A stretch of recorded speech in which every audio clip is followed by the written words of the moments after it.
नमस्कार दोस्तों, आप सबों का स्वागत है। बिहार बोर्ड मैट्रिक परीक्षा के लिए विज्ञान का महत्वपूर्ण ऑब्जेक्टिव प्रश्न। तो आइए प्रश्न को समझें और उत्तर को याद रखें। तो पहला प्रश्न है आपका कि इंद्रधनुष का बनना किस परिघटना पर आधारित है। इंद्रधनुष का बनना किस परिघटना पर आधारित है? तो प्रकाश का वर्ण विक्षेपण, ऑप्शन नंबर सी सही है। अगला प्रश्न है आपका, किस दर्पण से वस्तु का बड़ा प्रतिबिंब बनता है? किस दर्पण से वस्तु का बड़ा प्रतिबिंब बनता है? तो ऑप्शन नंबर बी बिल्कुल सही है। अवतल दर्पण से वस्तु का बड़ा प्रतिबिंब बनता है। अगला प्रश्न है आपका, निम्न में से कौन सा पदार्थ लेंस बनाने के लिए प्रयुक्त नहीं किया जा सकता है? निम्न में से कौन सा पदार्थ लेंस बनाने के लिए प्रयुक्त नहीं किया जा सकता है?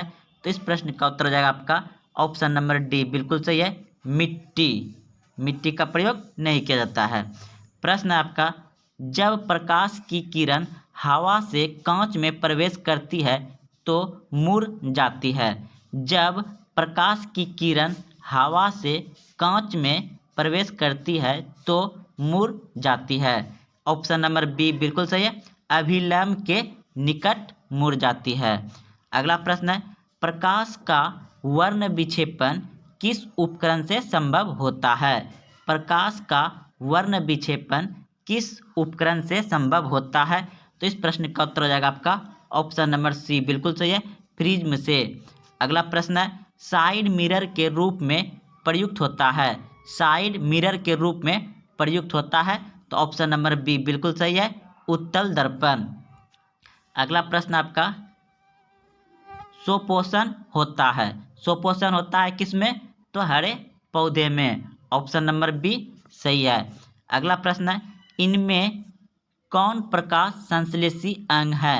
इनमें कौन प्रकाश संश्लेषी अंग है? तो हरित लवक। ऑप्शन नंबर बी सही है।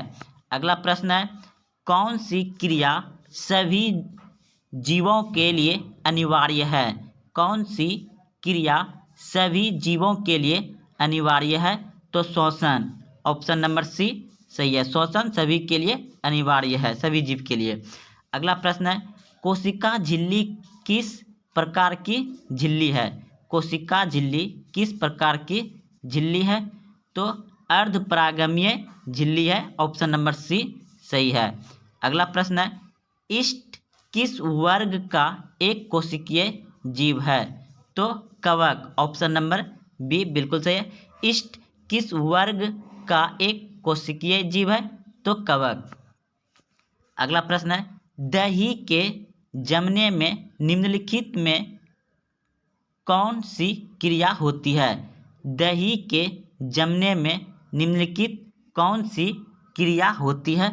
तो Q1 क्रिया होती है। ऑप्शन नंबर सी बिल्कुल सही है।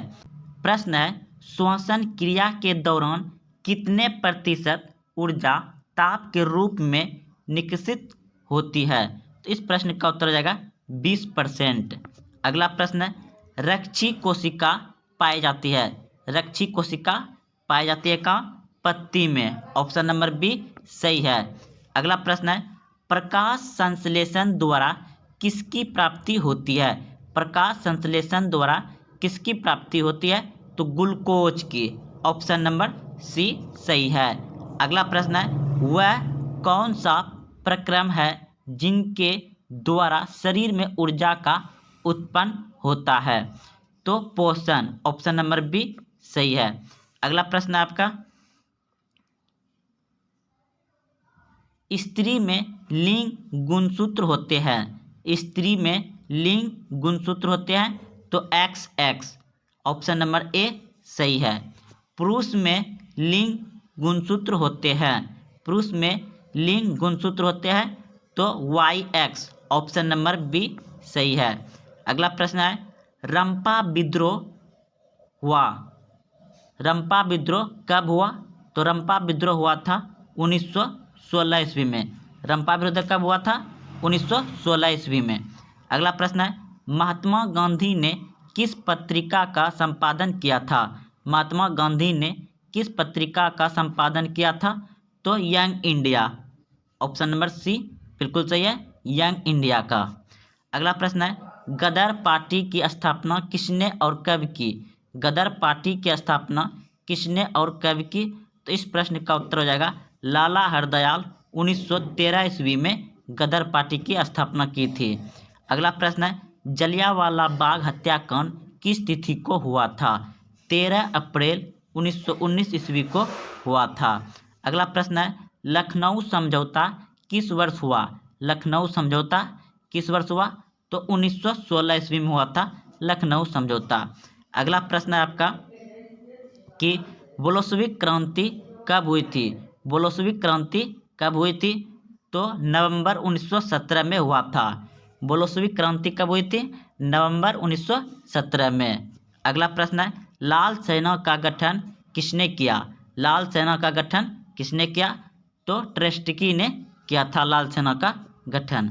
अगला प्रश्न है कि लेनी की मृत्यु कब हुई? लेनी की मृत्यु कब हुई? तो 1924 ईस्वी में लेनी की मृत्यु हुई थी। दोस्तों यह सभी बहुत ही अच्छे प्रश्न थे। अगर आप यहाँ तक आए हैं तो वीडियो को अपने दोस्तों में शेयर करें, और अगर आप अभी तक चैनल को सब्सक्राइब नहीं किए हैं तो चैनल को सब्सक्राइब कर लें। बहुत ही अच्छे प्रश्न थे, आप इसे एक बार दो बार जरूर देखें और उत्तर को याद रखें। जय हिंद, जय भारत।